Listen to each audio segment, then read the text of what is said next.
spirits too. So they try to talk to you often, and then like you don't know what to do with it. So it just gets overwhelming, and there's so much information coming at you, and there's so many things around you, and you're just like, that's when you go to block it out because there's just so much going on. But that's exactly what happens. That sounds I'm telling you, we're getting a free lesson right here. Well, then I later need to pay for more lessons because I really need to know more. I mean, you're really a powerful person for sure, and like your gifts are so close to the surface, and it makes sense that you have. Sorry, I don't. You can cut this out of the podcast if you want, but you have a lot of anxiety because you have all these things coming up, and your body doesn't, and your brain doesn't know exactly what they are, so they just associate everything you feel with fear, and that's why everything comes across as anxiety. Okay, I'm out. I wish you could see the face. I wish you could see the face.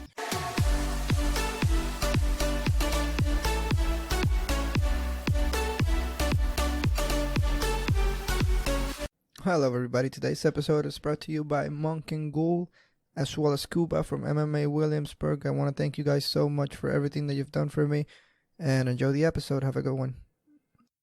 Hello everybody, welcome to the Chemical Imbalance Podcast.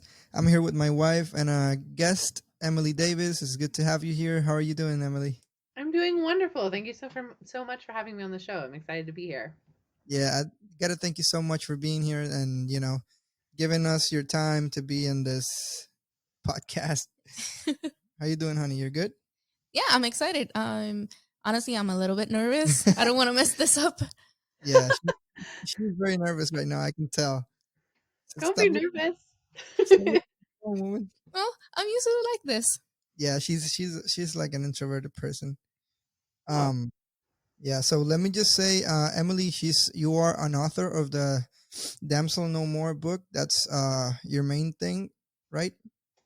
Yeah, so kind of. I am a best-selling author. My book is Damsel No More. I'm a working psychic, and then I also am a metaphysical coach that helps people to discover their natural psychic abilities and overcome their fear of using them. That's pretty cool.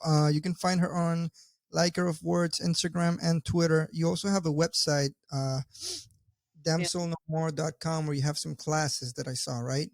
Yeah, so on damselnomore.com, so that's my main website. I do everything I do is on there. So I do like my coaching program is on there where I work with people through obviously overcoming their fears of their natural psychic abilities and all that jazz. And then I also have a whole menu of different readings that I personally do for people. So everything from channeling people's past lives to doing energy healing in their energy space for both physical and emotional ailments to chatting with, their spirit guides. Nice. That sounds actually super cool. I was listening to your podcast because you also have a podcast. Yeah, there's also that. I forgot. There's that thing too. Yeah, I wanted to throw it in. You didn't forget. So it's Perception is Anonymous. It's on Apple Podcast, Spotify, and pretty much everywhere you can find a podcast, you'll find that. Yeah. And I was listening to the last episode, and it was kind of cool, but I didn't quite understood what was happening. You didn't listen to it, honey? No, I didn't get a chance to listen. It was about shit. I forgot the name. It's about fractals, and fractals are freaking confusing. So the podcast is a metaphysical comedy podcast. So we talk about every weird magical concept that there might be, and we try to make it as like normal and approachable as possible for people, because some things like fractals are just like so freaking confusing.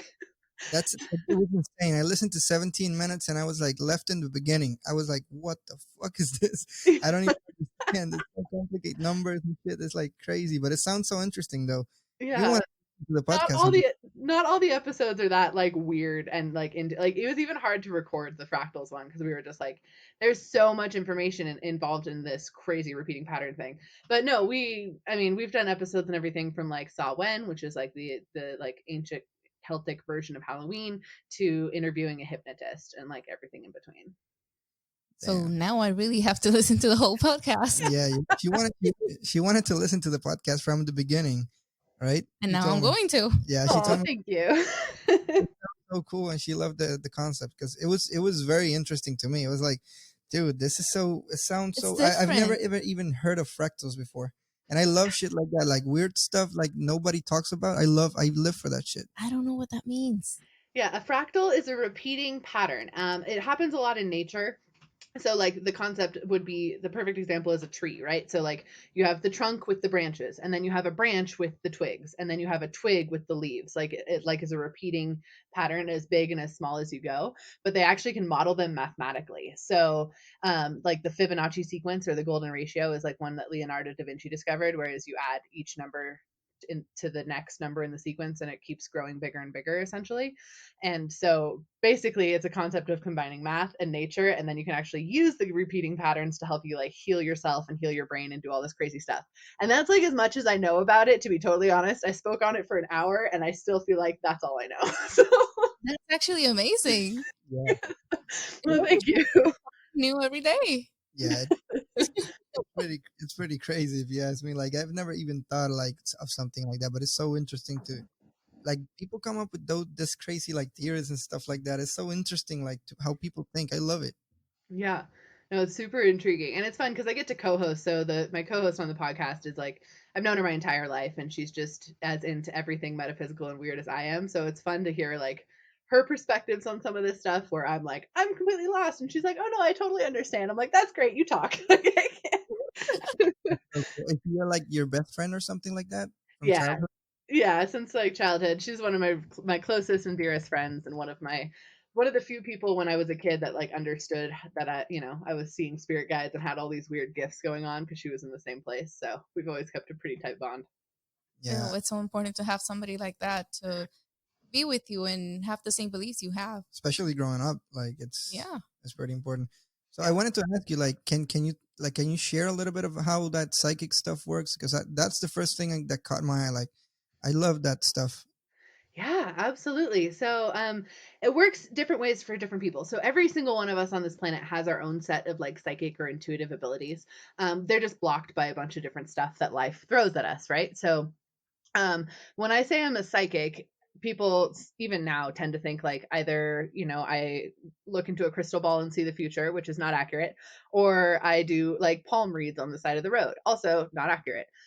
So when I say that I'm a psychic, I'm saying that I have basically extrasensory perception, where I can perceive things that our normal five senses cannot.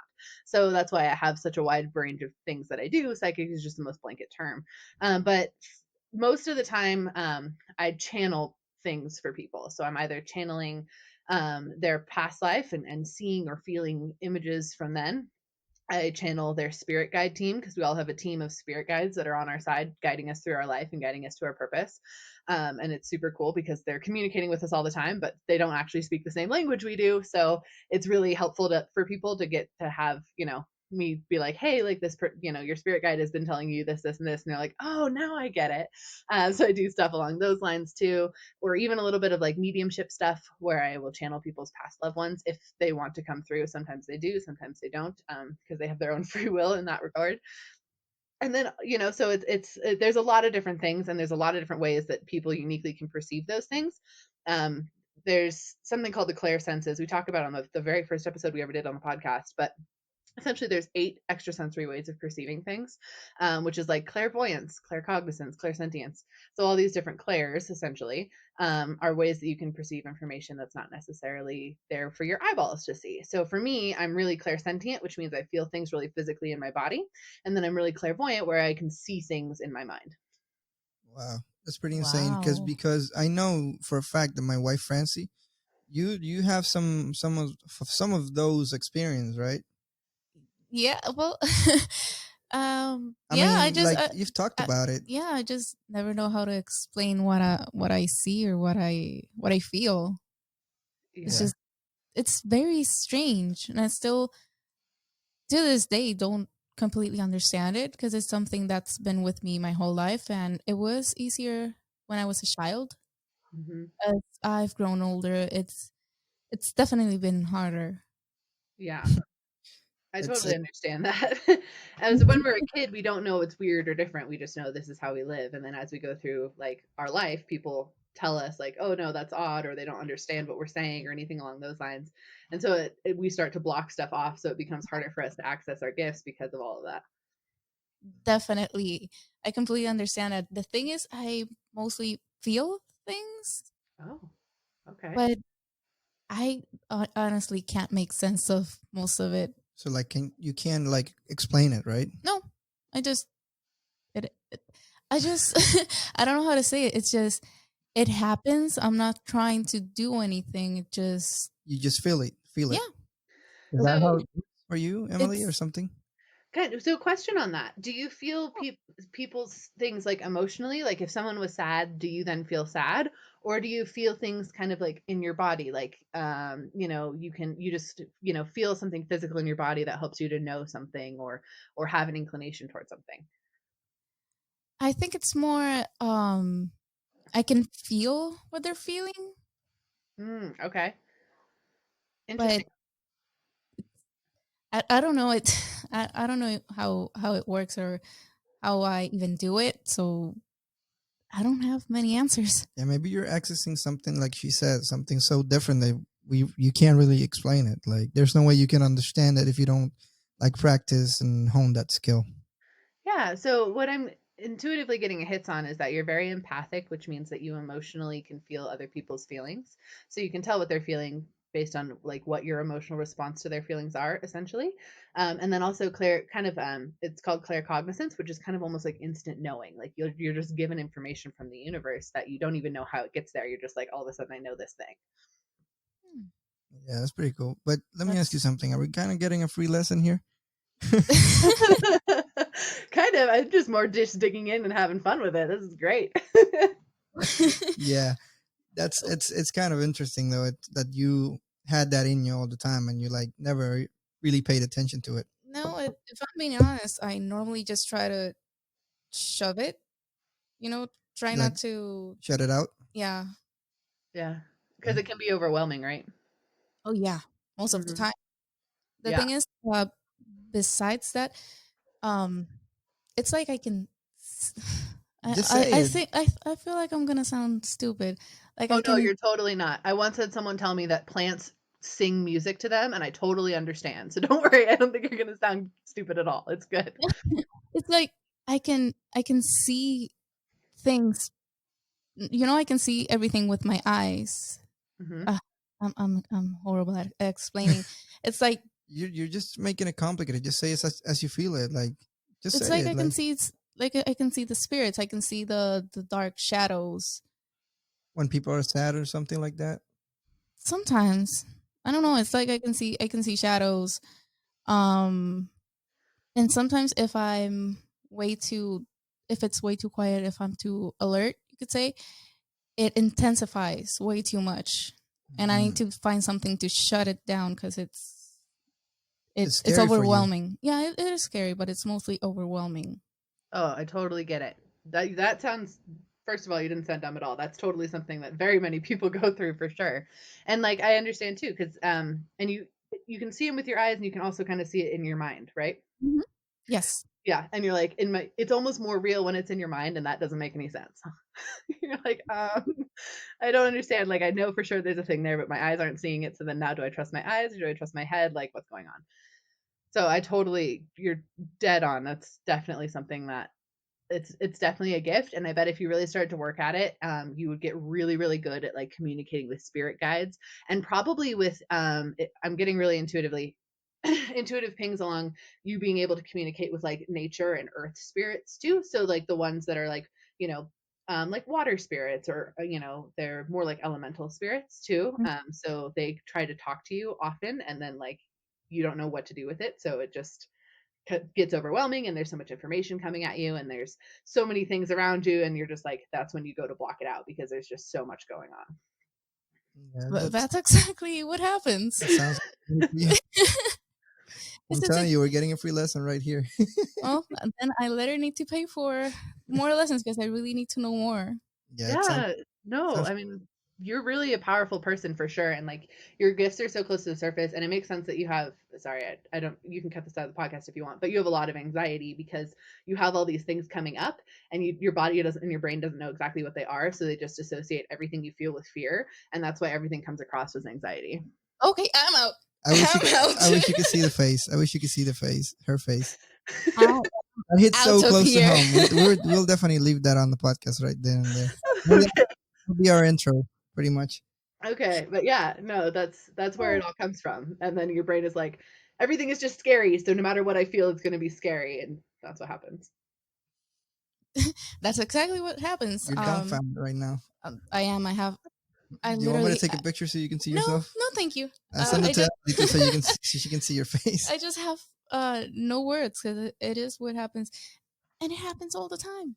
Yeah, and especially like what you said is very like it hits very close to home because we're actually in the process of moving from New York City to Florida, and actually our kid just woke up. Oh, I'll be right back. Yeah, she's gonna take care of the kid for a minute, but yeah, Totally we're, fine. My kids are watching Frozen too, so I was like, we're good.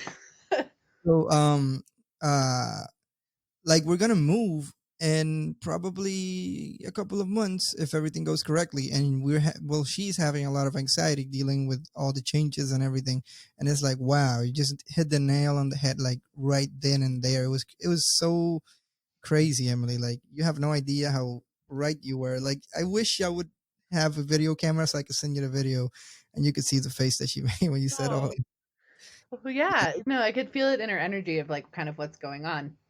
And also, I mean, both of you together, but like specifically since I was just channeling her energy, I can still see it. Like she has two or three really strong guides that come through that are trying to help her through this process. And that's part of the reason a lot of her gifts are waking up really clearly right now, and why it's kind of feeling overwhelming specifically right now is because there's so much change going on. So her guides are like, here, this will help, but it's not actually helping. It's just making her more overwhelmed. Um, so she can actually talk to her guides and like set up a signal for them to give her to try to like help her calm down and things along those lines, and that can actually really help, and they're totally on her team. yeah. It sounds about like she needs to sit down and just maybe have a conversation with herself, or I'm not really familiar with all that stuff. I'm ignorant pretty much, so I don't know how you would go about that, but maybe that'll help her. I don't know. I just want her Yeah, to be more comfortable with herself and get better. totally. No, absolutely. And yeah, there's a ton of different like tools that can really start helping her get comfortable in that space for sure. So she's So not yeah, Thank you. you you're see, you're so not. welcome. Yeah, So if you want to pick a quick and easy tool that'll really help is pick a sign that your spirit guides can send you anytime you need, comfort or guidance or anything along those lines. So for example, like mine is rainbows. So anytime I'm sent a rainbow, I know that my guide team's trying to communicate with me. And so I can like tune in and stuff from there. But I like you basically just pick something that resonates for you, something that feels good for you, and you just say like, hey, please, to out loud to the universe, hey, please send me this anytime I'm on the right path or I need guidance. Or it can even be something as specific as like I need, if I need to be reminded to calm down or whatever it is. And it's so freaking magic because once you select it, they just start coming, like the signs just start coming immediately, and it's like the coolest experience. wow, is Same, that's same oh, for go the ahead. listeners. You can try that too. Yeah, is it specifically for people who have has that gift, or anybody could do it? Like Anybody. okay, so everybody has that kind of same like spirit guides, or because that reminds me when I was younger, I I have close family who deals with Santeria. I don't know if you're familiar with that. Mhm. So that's it's a religion, but I don't know how to explain it. How would you explain it, honey? uh, Well, it's kind of you'd have to it's a translate it. yeah, it's a religion. Like it comes from Africa. Oh, Um, okay. it deals with a lot of spirits and stuff like that. It's kind of A lot scary of for me. rituals. Yeah, rituals and stuff. That it's kind of crazy. Just I'll send you a link with a video so it's explaining. So a lot of people just associate it with like witchcraft and shit like that. Hmm. But I mean, I don't participate. I don't really know. But one of those persons who I had a call with, they told me that I had like four spirits that they looked after me, and I don't remember exactly who they say. They say one was the spirit of the water, and another was like a virgin, but I don't really remember the name. Um, Interesting. yeah, they said that to me, and then they also said like, have you ever experienced not liking any somebody, just just seeing somebody and you don't like them, you like despise them, or you just don't like the person? They say like it's because your spiritual circle is not like compatible, or your spirits hate the other spirits, or something, some shit like that. I don't really know, but it's so interesting that you mentioned like a couple of like a spiritual circle like similar that you Hmm. guys have or see, and they told me that when I was like maybe like 21 or maybe even less. So it was very interesting to me. What do you think about that?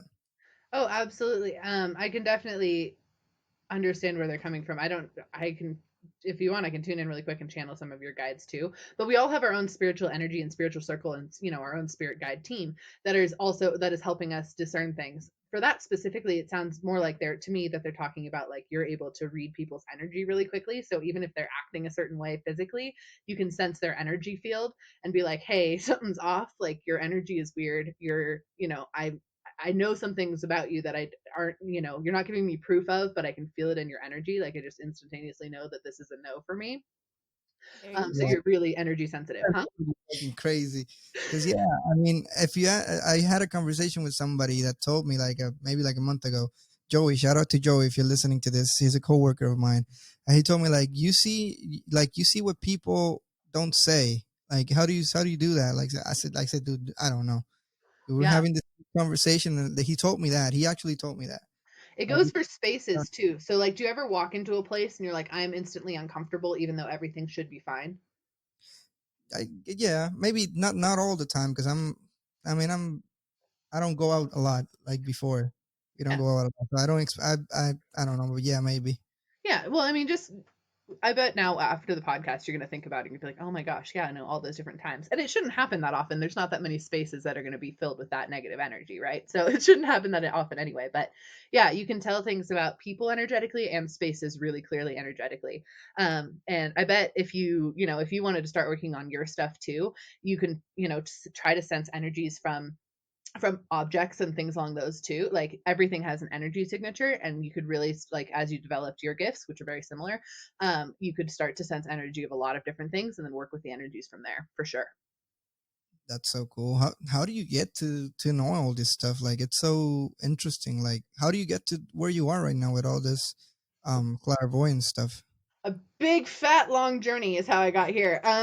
So when I was a kid, I knew of some of my gifts, but I didn't really know of my abilities. In the way that like I didn't really have names for them. I thought they were just normal, right? Like it was from as far back as I can remember. I had these things where I would like see things in the room that weren't there and talk to things that weren't there, and feel things physically in my body that other people were feeling. If they're sad, like I can feel it physically in my stomach and like that sort of thing. And I remember one time I told my mom like, hey, like this stuff happens to me, and I remember she kind of like was just like, yeah, okay, go outside and play, like that sounds nice. um, and so like that was kind of one of those starts of me being like, oh, this stuff isn't normal, like this is weird, like this is not stuff that everybody can do, and I don't understand what's wrong with me. If my mom doesn't understand, no one's going to understand. And like she had the best intentions, I'm sure. I was like 6, so like I explained it, I'm sure, horribly. And so that was like kind of one of those starts where I was like, huh. And so I became more and more aware of it and tried to like suppress it and suppress it. And then it got really scary for me for a while, like it to the point where like when I was like a junior and senior in high school, almost every night I had my mom like sleep in my bed with me because I was so scared of all the things that would come to try to talk to me as I went to sleep. Wow. um yeah, it was terrifying because I had no idea what it was. And it was also like the period of time where this wasn't very talked about, you know what I mean? Like this sort of thing wasn't talked about. I grew up really, really Catholic. Like Catholic, the Catholic religion doesn't have a great opinion of anything that has to do Yeah. with anything spiritual like this, like anything connected to spirit. So I was afraid of that too. um Everything's humanized. I don't know why.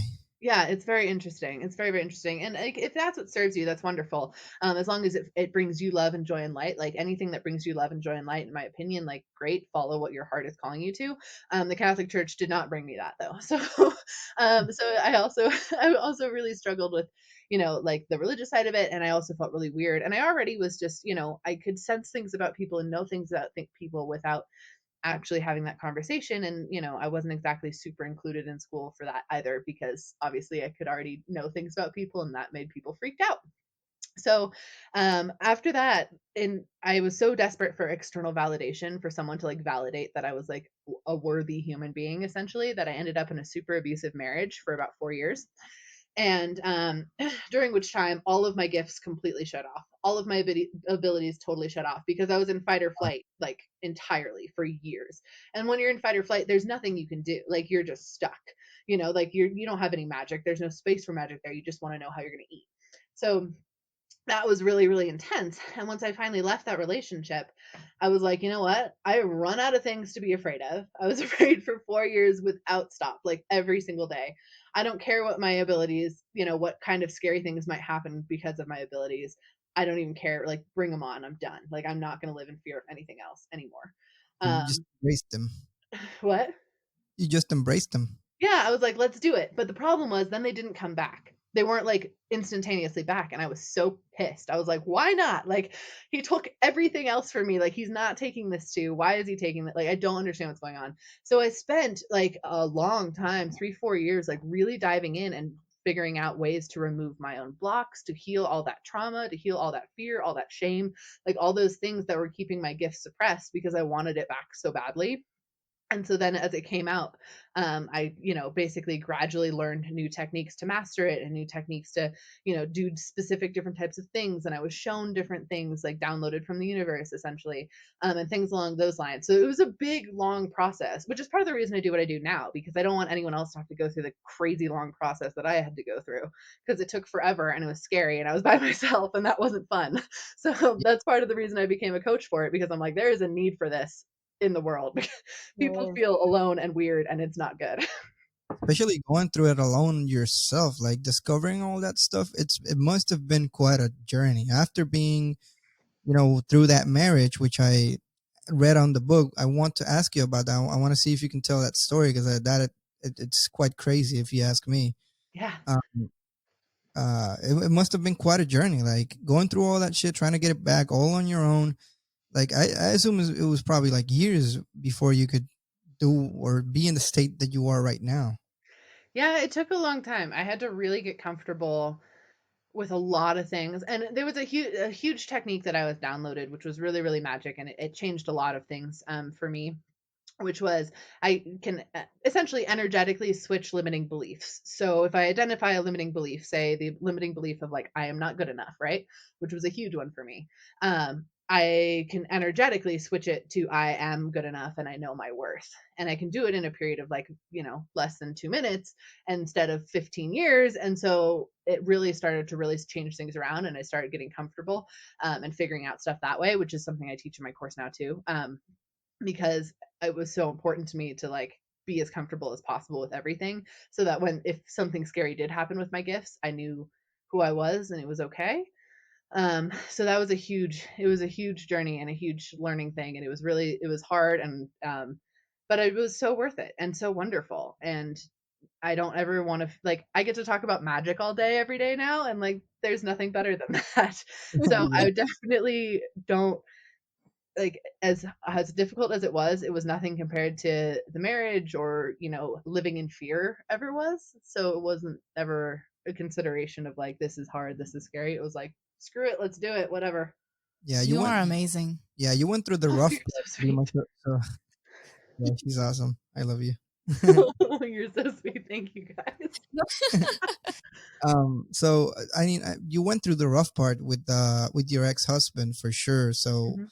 going through that wasn't probably as hard as getting over all that stuff that you went through with him.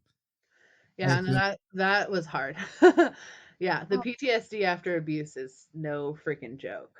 if you don't mind me asking, how do you get the strength to actually leave?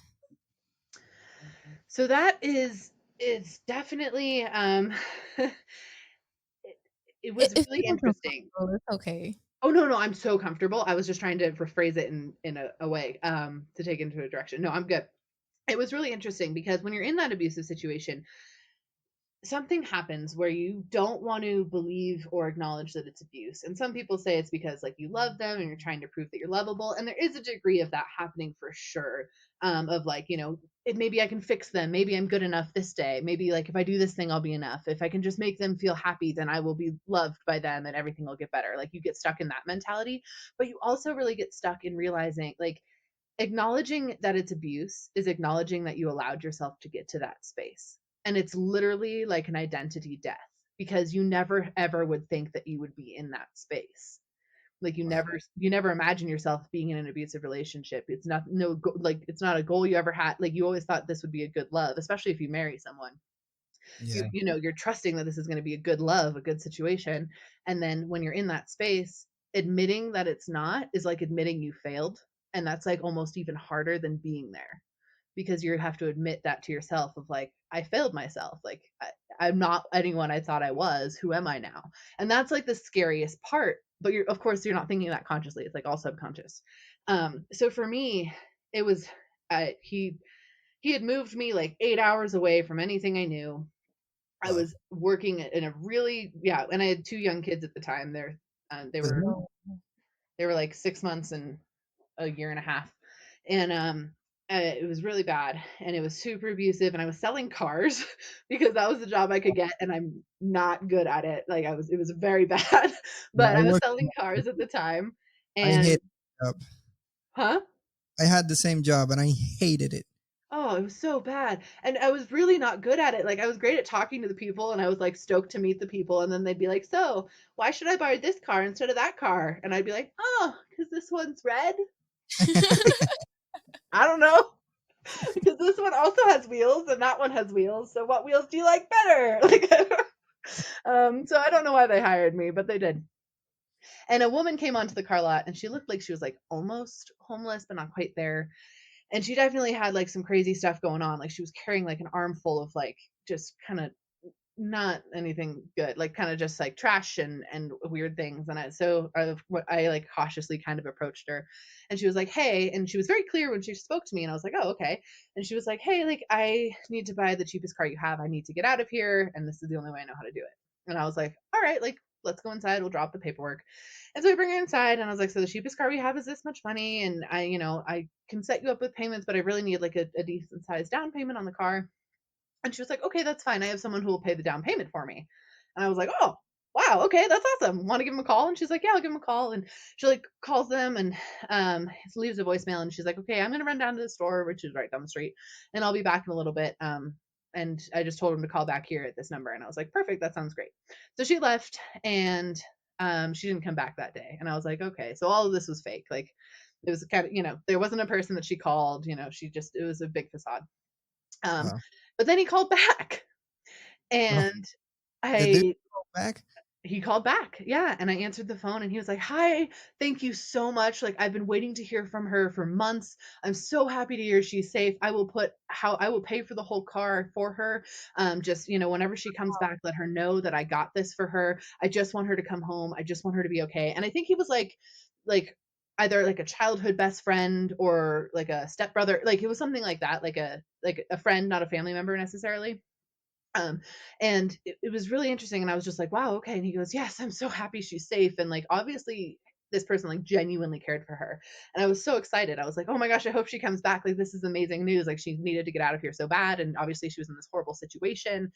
And she didn't come back for like a week, and I was like so sad. I was like just getting super downhearted, and I like kept looking out for her and hoping she would. And then finally she did. She came back in. She was walking by, and I like flagged her down. I was like, "Oh my gosh, he called back. He said he's willing to pay for the car for you. He's willing to get you home." Um, any of that thing. And she was like, she like smiled for a second, and then you could like kind of see her just turn inward, and she kind of just like looked down, and she like shook her head, and she's like, I don't think I can accept that. Like I don't think I can accept his help. Like I'm not, I can't ask for help like this. Like she didn't deserve it, she believed, or something like Right. that? Like she didn't deserve it. Like she was so afraid of asking for help or actually accepting someone's help, because it meant that she was admitting that she, was in this situation, right? Yeah. And so I remember I was so upset. Like I went in the bathroom and cried. I was like, "Why? Why? Like you're in dire situation and this person wants to help you so bad, but you're not letting him. Why are you doing that?" And that was the moment it like dawned on me, like, you're doing the exact same fucking thing. And I was Wow. just like, "Oh shit, yeah, I am." So Like I'm that doing the exact thing. Like I my family would easily have helped me get out if I had asked them to, or if they even knew how bad it was, but I was hiding it all, and I was in this horrible situation, and I was refusing to ask for help even if it was offered. And that was like the realization where I was like, I'm in an abusive relationship. This is going to end in me and my kids' death if I don't get out of here. wow. And that's Did, what happened. So that's my story. So did your family ever had any idea that this was going on with you and your kids or no? A little bit. Um, a little bit. They knew it wasn't good. Like they like you can't hide that much. You know, like when they don't hear from me for like months at a time, and I've always been really close with my family, and like I was like cutting them off completely. Like they knew that it wasn't good.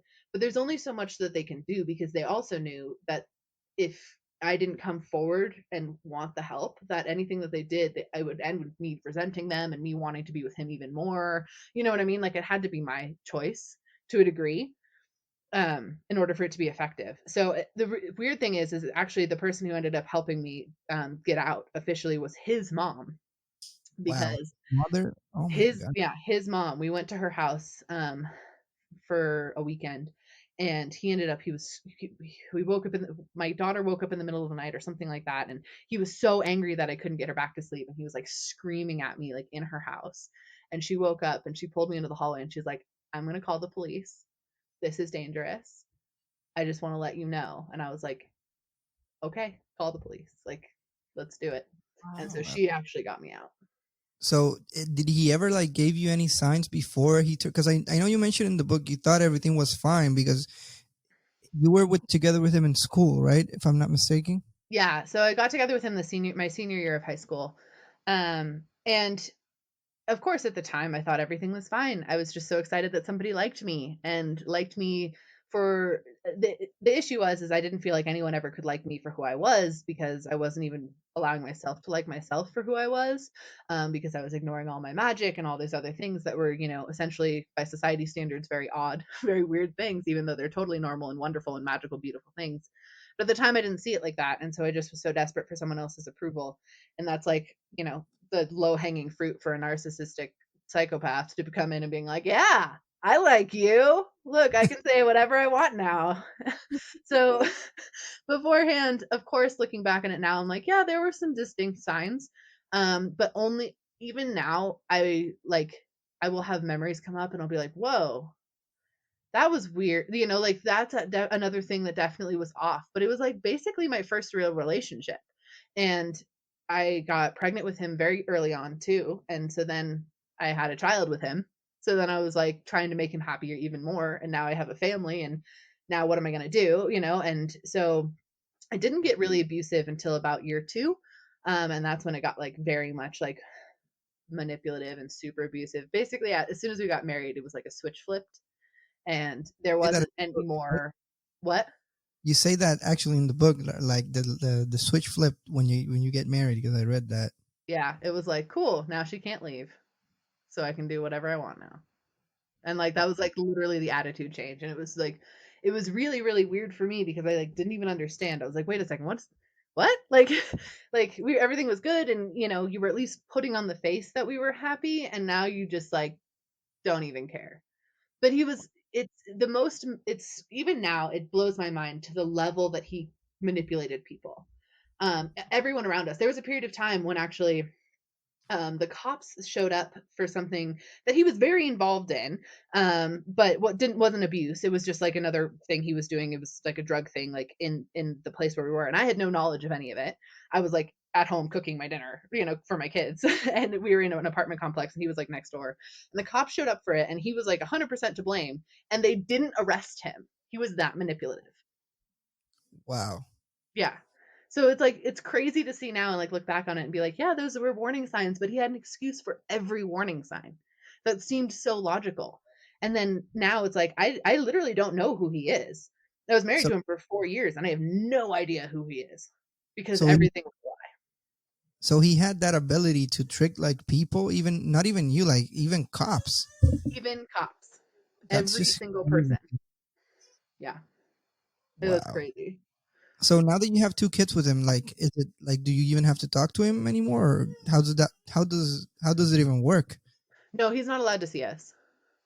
Oh, so he can't see his kids. No. And I for a while I was like I was trying to do the right thing and did supervised visitation, like, you know, absolutely, like I want, I was still trying to be aligned with trying to be the best mom as possible, and he never even showed up for a single supervised visitation. He just doesn't care.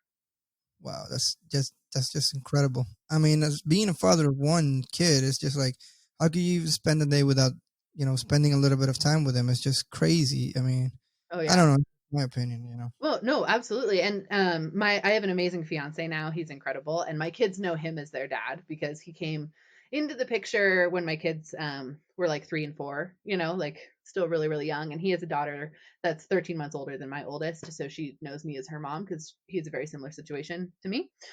So it's really cool now cuz we get to have this like beautiful meant to be family, and he's an amazing dad and loves them to pieces. So it's all ended up working out exactly perfectly for how it should be.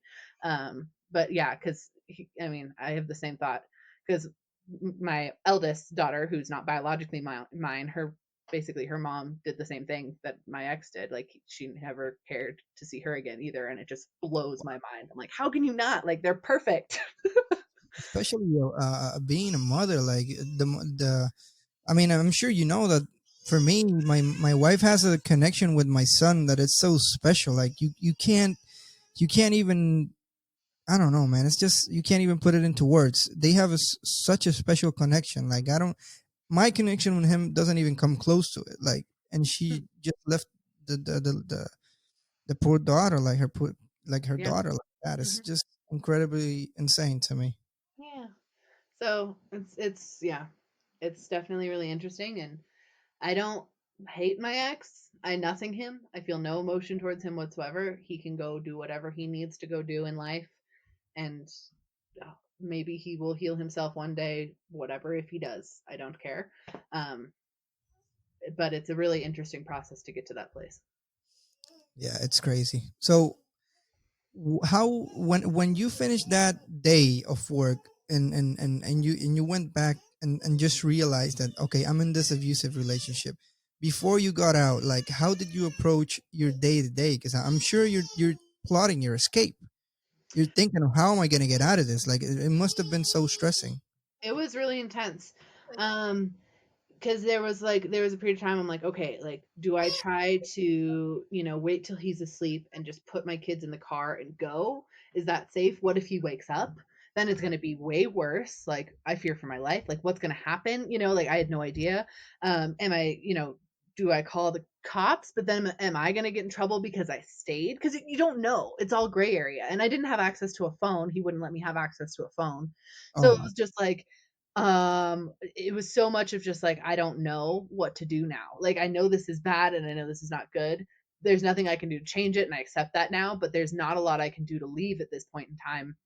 And I would, like I said, I was 8 hours away from anyone I knew, so I was just like, it was more of like get through the day and keep waiting for an opportunity to open up and just do the best that you can until that happens. you were literally in prison, pretty much. He Yeah, had it you was like really bad. bitch. It was really bad. Yeah. Anyway, I think we're going on a little bit of a negative down trip, but it's fine. Yeah. Yeah, no, but what I wrote about in the book, because the book actually isn't about the abuse. It is to a degree, I guess, a little bit, but it's not really, because it's more about what happened a couple years after that. Because after the abuse, I spent a couple years healing, like really trying to get over everything that happened, and obviously I was on my spiritual magical journey at that time too, really trying to clear stuff out to access my magic and all this stuff, and things weren't working on the trauma side as much as I wanted them to. And it was really kind of frustrating, but it came to a period of time where I felt good enough to date again, and that's when my amazing fiance came into my life. But then the issues started coming back up. Like 6 months into the relationship, I got hit with all the PTSD that was left over Yeah. from the abuse. And it was so discouraging. And I was so distraught because I thought I had done all this healing work and nothing had worked, nothing had stuck. And I was so upset. And I was like, well, I don't even want to go back to like therapy again because right now I feel like it doesn't even work, even though I know it does. It's just like I wasn't triggered in the moment. So I didn't know, I was just like so angry. I was like, I don't want that. Like, I just want to figure out something that works. So I read a bunch of books and hired a bunch of coaches. And then eventually I landed on the really odd topic of role play gaming. And that is what ended up healing my anxiety and my PTSD after my abuse, which is what the book is about. Yeah, I love the concept of levels that you put on the book. If I read I couldn't read the whole thing, but I found a review on Goodreads which was very very thorough and Oh, that's awesome. Yeah, you should look it up, and it's pretty amazing. Whoever wrote that review, it really liked the book. It loved that person loved the book. And if I'm not mistaken, you did like certain levels that you could, you first you get like I don't know, I don't know if exactly what you did, but like get Yeah. a sword and then go and conquer this, and you go all the way up until you conquer and slay that demon that is your anxiety or whatever you're going at the moment going through. Yeah, basically that's it. So you create yourself as a character, and each chapter has a piece. It's the book is both fiction and nonfiction because there's storyline and like self-help stuff in the book. So because every good game has cutscenes, right? Yep. So each chapter has basically a cutscene where you get to envision your character doing these things, and then in the chapter you learn like a real world skill to help you conquer a certain thing, or establish boundaries or whatever it is. And then you get to add a piece of gear to your character, so you're like working towards reward for your character. And the ultimate quest for the book and for the journey is to slay your fear monster, whatever your biggest fear is that you're trying to overcome. You get to slay, and the process is repeatable. You can expand even further than the book. You can have multiple fear monsters and have your character go through it more than once. But the key was, for me anyway, to put myself outside of myself and work through it in that way, because it made my problem seem so much different when I was thinking of a character overcoming things than if I'm sitting in my head stewing. Yeah, especially whenever it's related to games. In my specific case, it's always been like my escape. I always sit down in my PC or my PlayStation. Before I used to play a lot of PlayStation, Hmm. and I would like get deep into the game, into the character, and I always played a lot of like single player games, but like like later I've been playing a lot of MMORPGs, like maybe for the past 10 years. I don't know. Nice. Um, yeah, so it's quite for sure an experience, and you get so deep inside the game that you for sure forget your reality, and it really it to me it's really healing. Like people like shit a lot on games, but they don't really understand what they do for people or how they work, or they just think like Call of Duty killing people, it's bad for you, so they shit on the game, the whole entire gaming industry. Not everybody. I mean, it's getting more mainstream now. Like it's way more accepted to be a nerd now. It's actually cool to be a nerd now. Before it wasn't. So Yeah, I don't know. absolutely. That's very accurate. It really was. There was definitely a time where I was like, people were very anti being a nerd, or even admitting that you were a gamer was like weird. And now people are like, oh, awesome. Like, what's your favorite game? Like, what do you play? And like that sort of stuff, which is super cool. Yeah, I mean, right now I'm playing BDO. I don't know if you're familiar with that game, Black Desert Online. BDO. Oh, no. I don't know that game. Is it fun? Tell me about it. I'm excited. I love learning about new games. It's a really good game. I mean, it's in terms of graphic and combat system. I don't know. I mean, I don't know what you do, but it does have a lot of life skilling, like fishing, gathering. Yeah. It's very very good. But the problem is the end game is mostly PvP. So it depends Uh, on what you're looking for. But if you're looking for like a life scaling simulator, it's pretty. It's really good. But you have to okay. get into the game. I'm not gonna lie to you. I'm gonna send you a video after Okay. this. You see how the game is, and the goods and the bad. It's semi pay to win. That's not that great, but I mean, right now it's keeping me occupied. Yeah, that's cool. Yeah, I currently I'm trying to finish Borderlands 3, which is I'm putting off finishing it completely because I love Borderlands. And then I'm also sucking really hard at Overwatch, but it's very fun.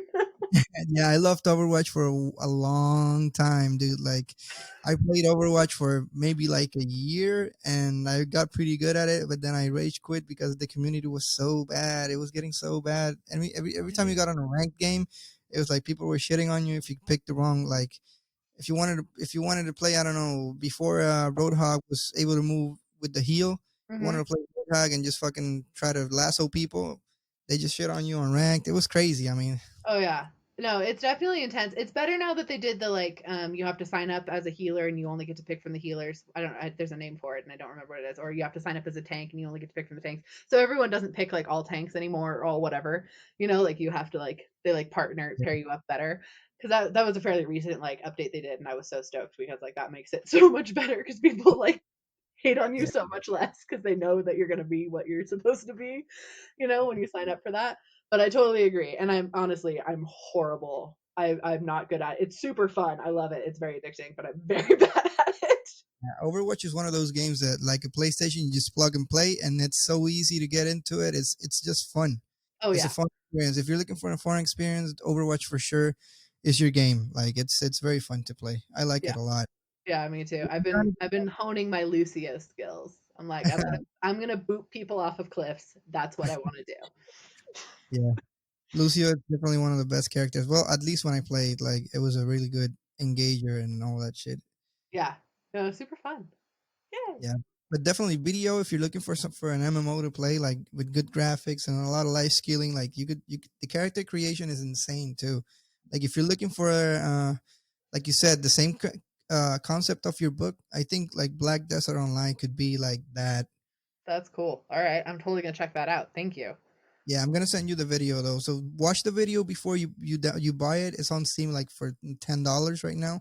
Oh, nice. But it's a very complicated game. I'm not gonna lie. To get into the game is gonna take some time. To get powerful is gonna take some time because you have a lot of shit. I'm gonna just send you the video because if I start rambling about this, we're gonna do like 3 hours here. Okay, okay. Oh, you sent me the video. I'm excited though. That's awesome. Yeah. Um, my wife is back though. Hey, Hi. Did your little one asleep? How old is he? he's a year, well, almost 2, so a year and 8 months. Yeah. Aw, fun. Yeah, we have now. Yeah. We're in the dark. Everything is dark except the computer because he can sleep right on her arms. Oh, I understand. I've been there many times. It's okay. Yeah, we're just trying to keep him here calm. Don't scream, buddy. Okay, we love you. Hopefully, he won't wake up. It's okay. I get it. I get it. Yeah, Yeah, it's my really my huh? kids are 8, 9, and 10, so I've been there. Wow. Yeah. So it's been a while since you've gone through all that stuff, right? Because Yeah. They're at the fun age where like we took them to Disney this past year and it was so cool because like Mickey was still real, but also they could go on all the rides. So like wow, that was That's like a age. that's the sweet spot right there. yeah, it's the sweet spot. It's like yes, we're still kids. We're not yet tweens, and we can still do like fun stuff. So it's pretty nice. And they can do things like make coffee for me now, which is so fun. So, dude, I get it. I get to also give props to your husband now, or your fiance. I don't know if you're married to him, but Not yet. We're because getting married in May. Oh, congratulations. congratulations! Oh, thank you. It's so exciting. Yeah, because I mean, he seems like a pretty awesome dude, man. Is he a gamer too? Yeah, he is. He's a gamer too, and he's so cool. I love him. Is He's he, so dude, awesome. yeah, Don't look at me like that. I'm just looking at her because I've been trying to get her to play like crazy. Like, dude, just try a game. Just try. Come I on, let's suck play at with me. any and every single game But I've you're gonna, ever but it, played. it Oh doesn't no, matter. I suck real hard. I'm really bad at all of them, but they're very fun. He got me into a lot of gaming because like I wasn't super big into gaming as a kid. And so like now he was one of the big influences. I was like, you need to play games, and now I love it. But Borderlands was huge because we could play split screen, and then I Oh, could like rely on him to help me not die. And that was the so you see, I can carry you through the game too. Maybe I'll give it a chance. win. Come on. Yeah, it was a big exercise too, especially as I was overcoming my anxiety and stuff to like not get anxiety as we were playing because I was like, "You're gonna get mad at me if I'm bad." He's like, "Oh no, I expect you to be bad. It's okay." And I was like, "Oh, thanks." Nah, and also as a bonding time as a couple, I think is really cool.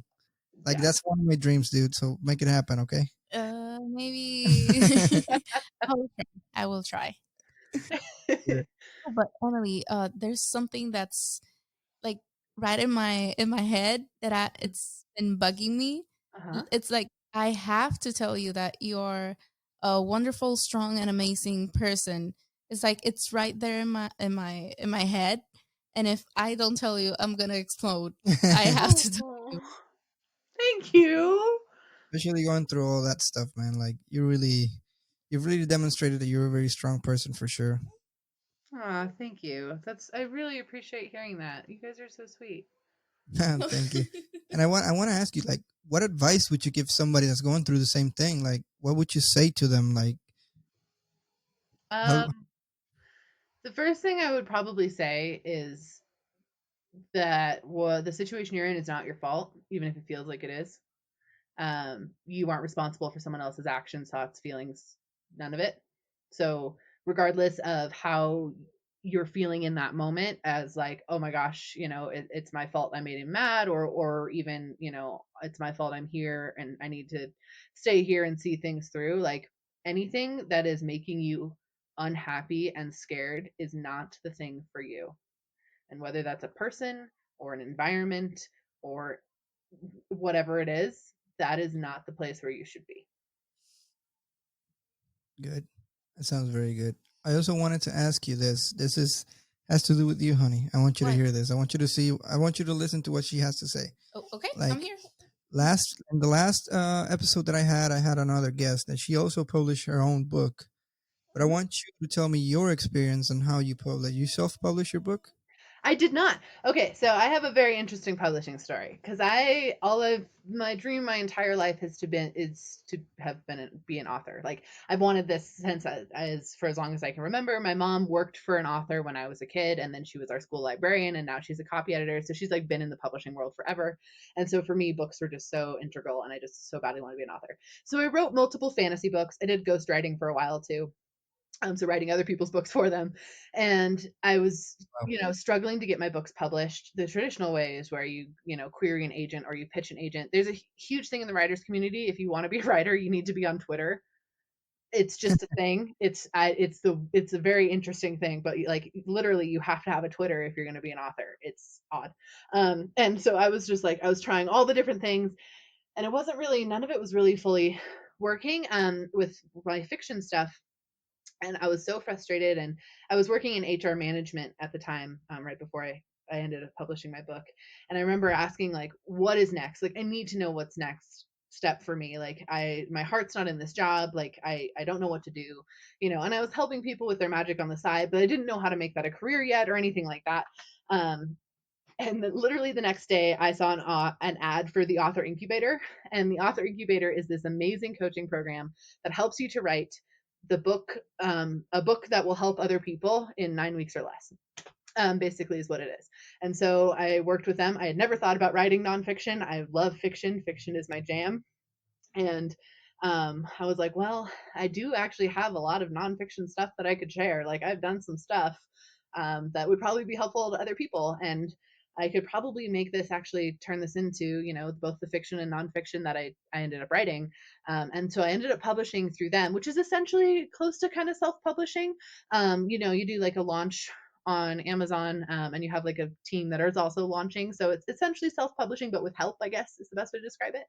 And then it went bestseller on Amazon, which was super amazing. So it got picked up by a traditional publisher, and their name is Morgan James, and they're incredible because they're super big on the author having control of their work and their covers and their interior design, like everything, which is amazing because a lot of publishers aren't necessarily as like that.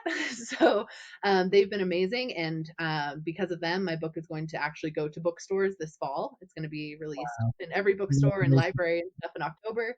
And then my audiobook is actually going to come out within the next couple months too. So really, really exciting. Dude, that's so insane. That's congratulations, man. Thank That's you. amazing. Yeah, so it's kind of a combo. Yeah, so And that's actually allowing you to live at your. You don't have to work or anything. It's that allowing you to stay at home and just I mean, you're no, working, but like yeah. So no, I actually the book so far isn't like what compensates for most of like my salary, specifically because right now it's like literally only an ebook on Amazon. So hopefully that changes really soon with this fall when it comes out in paperback. But I now get to work from home doing my coaching business, so the metaphysical coaching, and then also working as a psychic and doing readings and stuff for people. And that all started from this book, basically, because as soon as I was like, awesome, and I signed up for the program and I was so excited, and I started really diving into the book, literally 2 weeks before my book was going to get published, I got laid off, effective the date of my book getting published. Because they like reorganized the company, and I was like, well, I guess this is what I do now, so I better figure this out. this is my life now. I must be an author. That's it. Yep. I was like, now we're gonna do stuff. And so then from there, I, built out my program and I worked with a business coach and I did a bunch of other stuff to like get me to like a business, running a coaching business, running a metaphysical business style thing. That's pretty cool. How much is a business coach? Is it expensive? It depends on the coach and it depends on what you want for the coach to do. So I've had one that like helps me specifically with like Facebook marketing, because I needed help to like understand like how to launch a product and how to do this different stuff, and so like there was that, and then there was also an overall like business strategy, right? Like how many leads you need to get a month and how many of this and how much and how are you going to generate those and like that sort of thing. So like I've worked with a couple different ones. In the author incubator program, they actually help you a lot with that too, which is really cool. So it really varies. It depends on what they're doing for you and how long it's for, and all of that jazz. I had one for Instagram too, to help me with that because Instagram I didn't understand, so I needed help, and so now I feel better. I know what Instagram's about. Wow.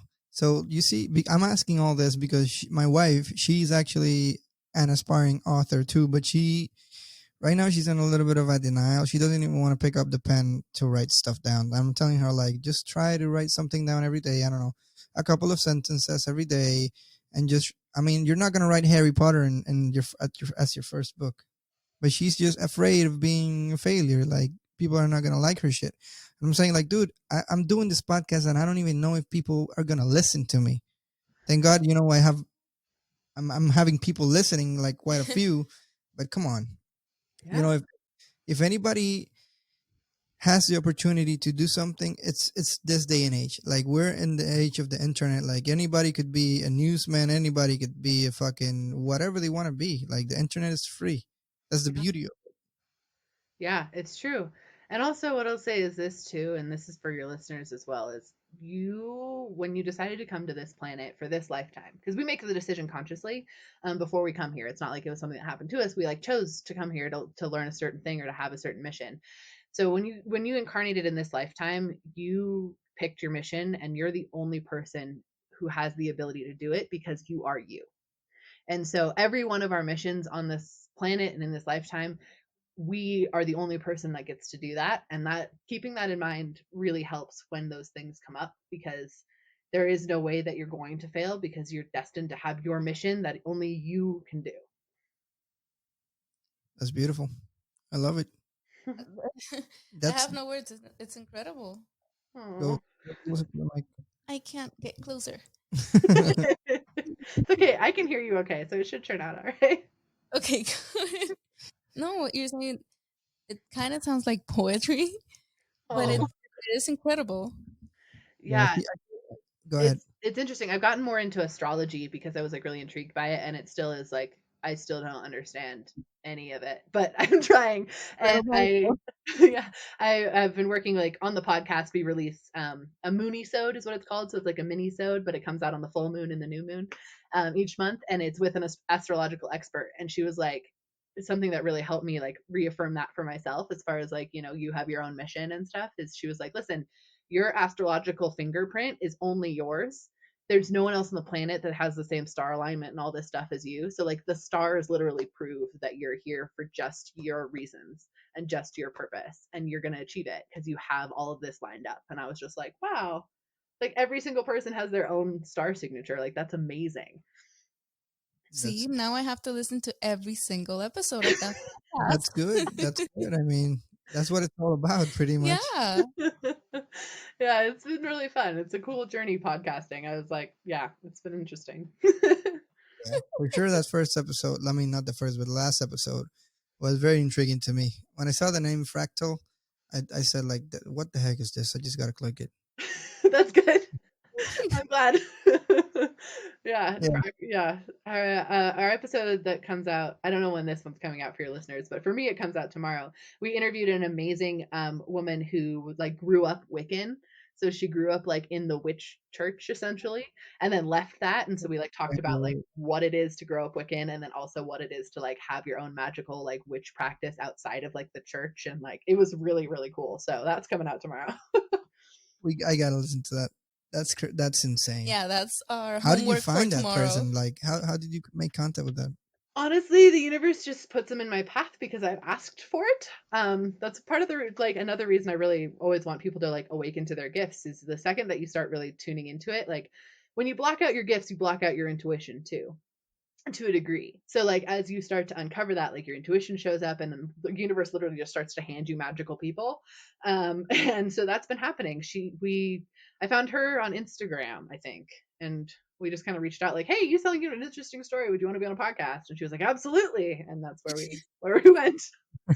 And the yeah, same with, I think, we did an episode on sex magic, with someone who works with sex magic a lot, and she was in a similar coaching program to me, and then we ended up connecting, and I was like, hey, you should be on my podcast and talk about sex magic. And she was like, yeah. And then yeah, so it just kind of, magical people just happen, I guess. So we're magical people then. Yeah, you're magical people. You came into the path. I think you are. You're awesome. Oh, thank you. Thank you. I mean, I don't know if I do have the gifts, but you for sure you have them. Everybody does. See? Yeah. Oh, I've never experienced something. I mean, I guess yeah, because I can feel some stuff, but like I'm not. I'm You not sure. probably don't pay much attention to it. Probably not. Yeah. The way I always describe it is like our gifts are like a river. And so let's say like we're like the river's like flowing and open, like my river is flowing and open. It doesn't have a lot of debris in it. There's still some. I still have to work through some, but there's not a ton. However, we all have a river, but we've spent our whole life throwing crap into our river. So like you're like every time there's like you have fear or trauma or shame or anything like that, and you may have even come into this lifetime with stuff in your river based on ancestral stuff, or you chose to when you came here, or past life things or anything like that. So like, throughout your whole life you're like chucking like sticks and rocks and trees and beavers and stuff into your river. And so your river is blocked, and so it's harder to see that you actually have it because there's a bunch of other stuff in the way. But everyone Yeah, has a river. There you that go. makes a lot of sense. Yeah. It does.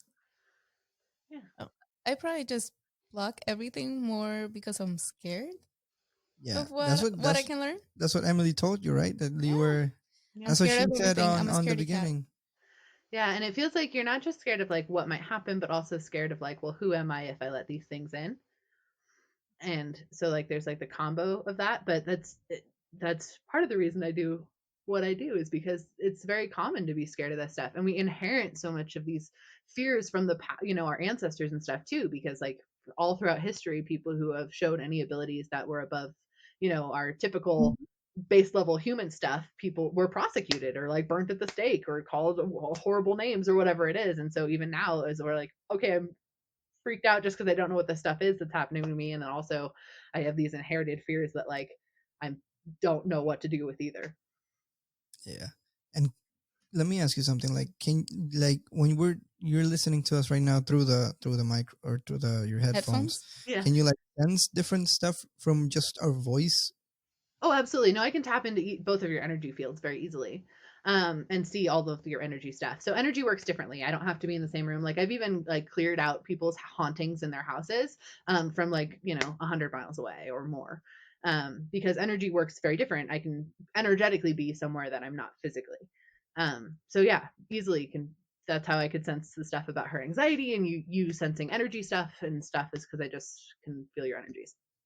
Wow, is that the most powerful thing you could do, or can you do more like different stuff? Like, I don't know. I'm just curious. Um, Curiosity kicking in.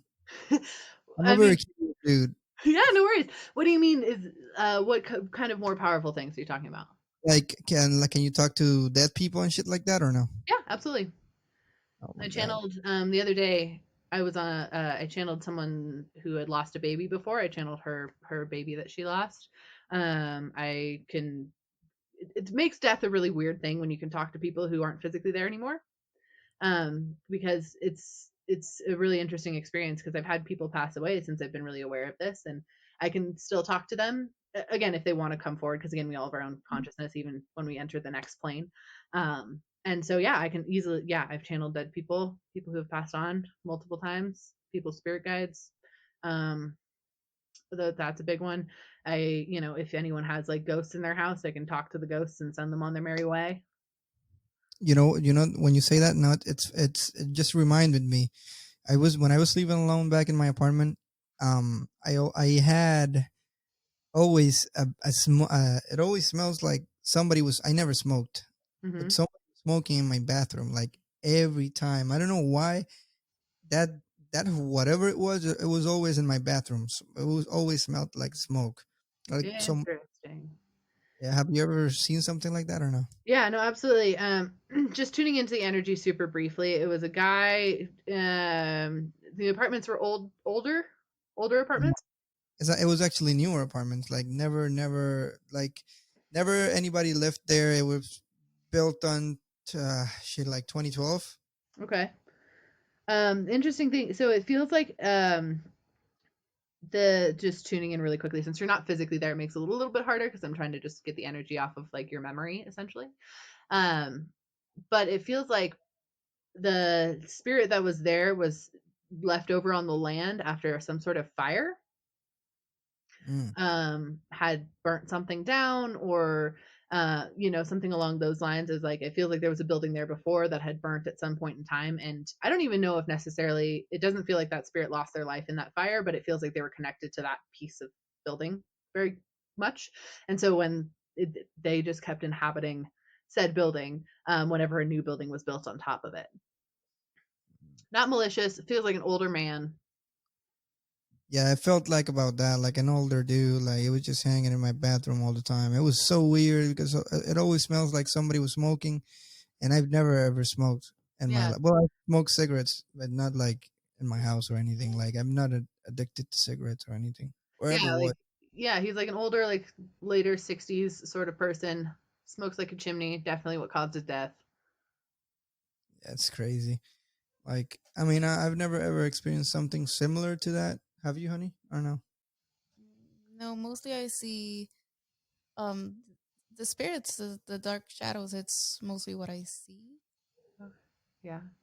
Oh, Um now that you some of say that, go so, ahead. some of the dark shadows that you're seeing too are your spirit guides. And I don't know if you heard this. I mentioned it a little bit earlier, but you can ask them to send you a specific thing as a sign. um, so that they can communicate with you a little bit better because some of them are just like trying to get you to notice the guidance they're giving you by showing up as like a physical thing that you can see. Um, and that's part of it. You have like three really strong ones that keep trying to show up in that way. They Yeah, know that you're really stressed out right now and they want to show up to help you with that, but they're not showing up in the right way. Well, I maybe feel like I've seen them, I've felt them, but I always do the same thing: send them away. Like, Hmm. give me a minute. I need a breather. Like, go away. not only that, like maybe like a month ago, our door from the bedroom was open, like Oh, shut straight up. up, boom, open two times. And I always, and that, yeah, that's another thing. I always feel when the spirit is good or bad. That I get a lot. Yeah. I never get that it's bad, but it's always like it's just intrusive. It opens the door, and it's like you get the chills. It's like what the fuck? Somebody just opened the door, and we're like left with okay. Yeah. So the energy in your particular house, there's definitely no dark entities in any way, and honestly I don't even feel any like spirits as we would think of them as ghosts, but it is for sure your guides, the ones that are showing up physically because they know that you need their guidance right now and you're scared of stuff, so they're trying to show up in a more physical way for you, so that like they're trying to comfort you but they speak a different language, right? So they're not understanding that they're the ones that are scaring you more. Yeah. Right? So they're just like, "Hey, I'm here. Like, look, I'm here. Like, notice, remember that I'm here." And you're like, "Oh my god, why are you here? Like, this is terrifying." Find my That's door. not what they're going for. So literally, you can select a validation. I said this earlier on the show, but if you just pick a sign that they can send you when they want to communicate with you and not so much like a physical thing, then you can get more comfortable that way. And even if like you just need a reminder to calm down or you need a reminder that you're on the right path or anything like that, you can just be like, hey, like please send me, whatever your thing is that you resonate with. Mine is rainbows. I have a client, hers is like red cardinals, like the little red bird, and another client who has ladybugs. Like it is just, or it could be the number 11. Like it could just be anything, and that they'll start sending that to you, and it'll really help. I'll definitely think about that Yeah, because I really need to get less scared of Yeah, seeing them. yeah. Every yeah, time that happens, you freak the fuck out. Like I always stay very calm. yeah. That's okay. And it's okay to be scared for sure, especially because you don't, know what's going on and you're just at the start of this journey. And that's totally okay. Like it's all right to be afraid of it. One thing that can help, and I recommend people do this if you are struggling with fear of your own gifts or just anxiety in general, is make a fear list, is what I call it. So you literally just take the time, like take 20 minutes and sit down and write down a list of everything you're scared of. And what this does is it like helps your brain see like, and then read back over it, and it helps your brain see like what things I should be scared of, like a tiger that's going to eat my face or the house burning down. Like those are things to be scared of, and then things that I don't necessarily need to be scared of because they're not going to kill me. You know what I mean? So like things like Mhm. people won't like me, or there's like magic unknown or whatever it is. Like those things aren't necessarily going to kill you, right? They're just like things that you shouldn't necessarily be afraid of, because our brain just associates everything weird with or different with fear. And so by breaking that down a little bit by like putting it on paper, it helps your brain kind of rewire into like what should be afraid of and what not. That's very interesting. Yeah, it's a it's a It's very easy way to explain. yeah, Yeah. So it is easy to follow. Yeah. yeah. I'm sure it's a very different way of seeing things for us. Because this is the first time that I've heard this that you do. I've never I've heard similar stuff, but it's always been with the Santeria and different stuff. Like it was put in a different way, like always evil and bad. Yeah, no, that's I've gotten called evil many times actually, which is very funny.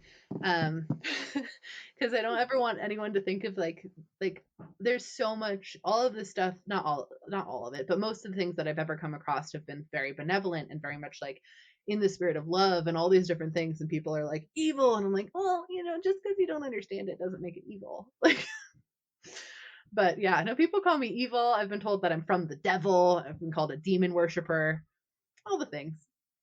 I'm sure you also have the skeptics though. Oh You yeah. probably with a lot. I have a buddy of mine. Shout out to Boyi. He's probably gonna listen to this. He doesn't believe in anything. Like he doesn't believe. Like when I say anything, it's anything. Like you could say something to him. I don't know, and he probably doesn't believe it. Like shit, like just random stuff. It takes a lot to convince him. I don't know why. He's probably just. Well, I want to know what he's gonna say about this episode.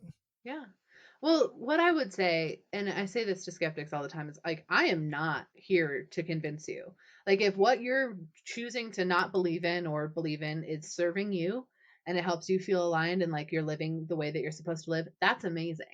The only thing I do say, though, is before you decide you don't believe in something, be sure you're not deciding that because you're scared of it.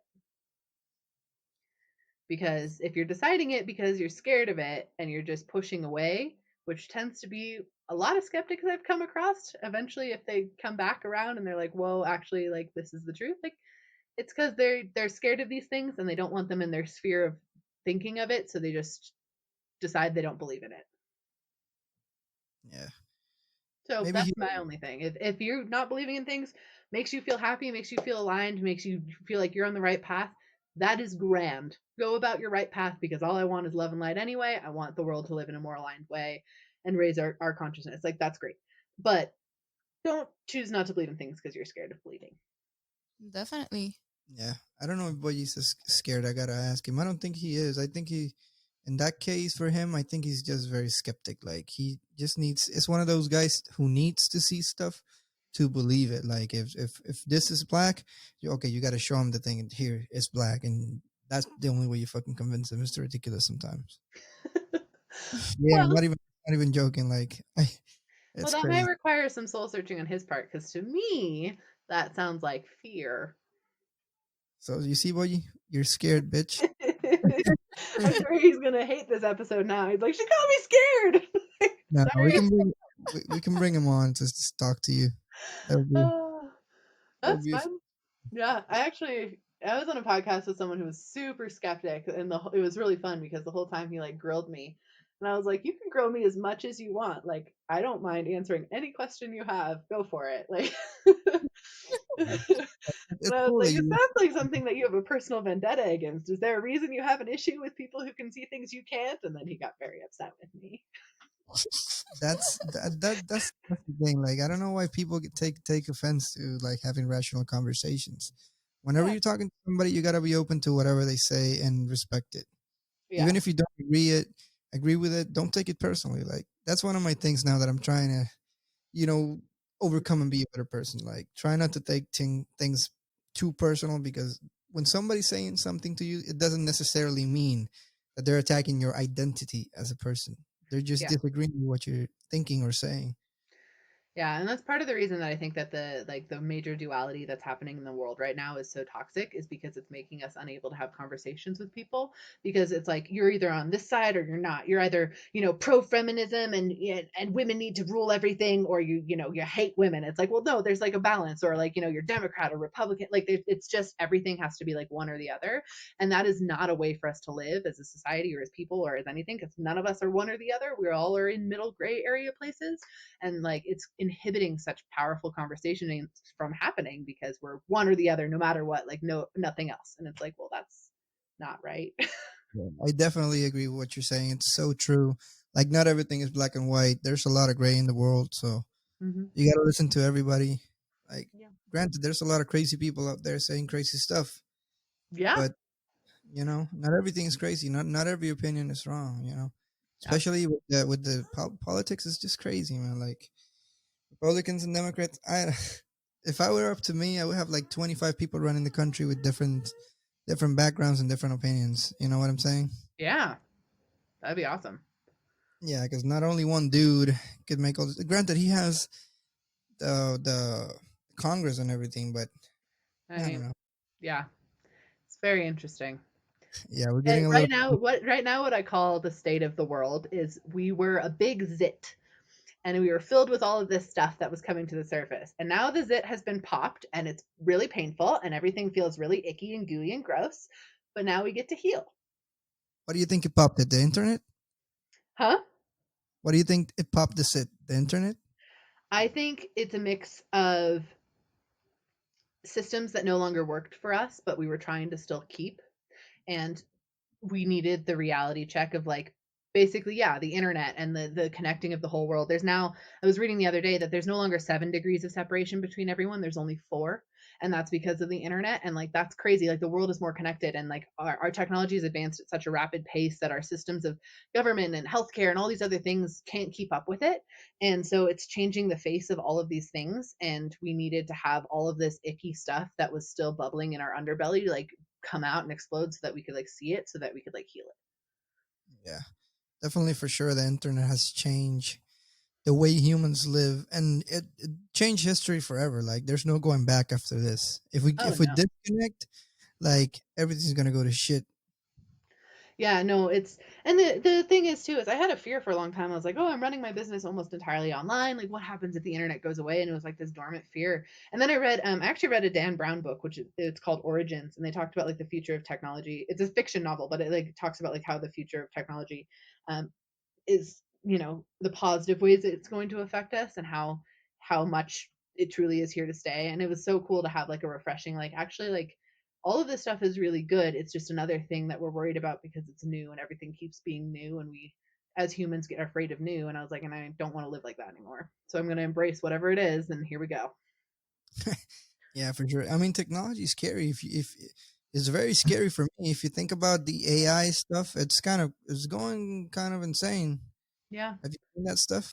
Yeah, no, and to degrees, like, yeah, it's scary and also not going to stop. So like viewing it from the positive as opposed to the like scary perspective is going to help in a lot of ways, Oh, for sure. Like, you know? I think that's the best way to view it. Because if you think about the AI and the robots kicking your ass or killing everybody, then you're gonna lose it, and you're not gonna want to be on Facebook or anything, and then you're gonna be a hermit living in a fucking cave. Right, exactly. Yeah. But it's very interesting and it'll be really crazy to see like when our kids grow up like what the world's going to look like. Oh yeah. I mean, at least we'll get to see. I think technology in 2050s and 60s, if we're still here, Mhm. it's gonna it's gonna look a lot different. Because it's if you look at the 90s and fucking now the 2020, it's just a radical change. So it's crazy. Yeah, there was one time I'll share this one thing and then we should probably wrap up. Yeah. Oh shit. Just Yeah. how long we've been talking. But I remember being in high school, my teacher saying like by I think it was like by 20 2016, like judging by a certain graph that like there'll be more robots on the planet than humans and all this different stuff. I remember being so scared. And then in 2016, I was like, oh my gosh, it's like his prediction didn't come true. And then I looked down at my phone and I was like, oh my God, yeah, it did. Like now there's phones in everyone's hand on the entire planet. Like it's like, oh no, he was totally right. Like it did. Yeah, there is more robots than people, but they're not robots. They're like computers, and it's different. But like, it's very interesting to see that. And like the way I keep trying to phrase it in my brain is, yeah, there might be this thing, but we don't know what that's going to look like, and we can doomsday it in our brain. But really, it could be really, really positive. Yeah. There's already like nanobots that they can like medically inject in you to like burst through cholesterol, and like save your life. Like that's cool. Technology, kind of weird, kind of scary, kind of cool. Yeah. I think that's a good a good note to end the show. It's been a pleasure talking to you, Emily. I think. Thank you for being here. Yeah, I gotta thank you because you've been such an amazing guest. I really want to have you back on the podcast just to pick your brain more on what are your core beliefs and all that stuff. I'm really interested in hearing about all that stuff. Oh yeah, I'd love to be back on the show. This was a lot of fun. Thank you guys. Yeah. So remember, follow her on Instagram, Twitter, like her of words. Look for the damselnomore.com, Damsel No More on Amazon, the book. On my website too, I offer one free psychic question for anyone who would like one. So feel free to go on there and you can ask me one question. Oh, that's great. I'm gonna do it. Yeah. Okay, guys, take it easy. Have a good one.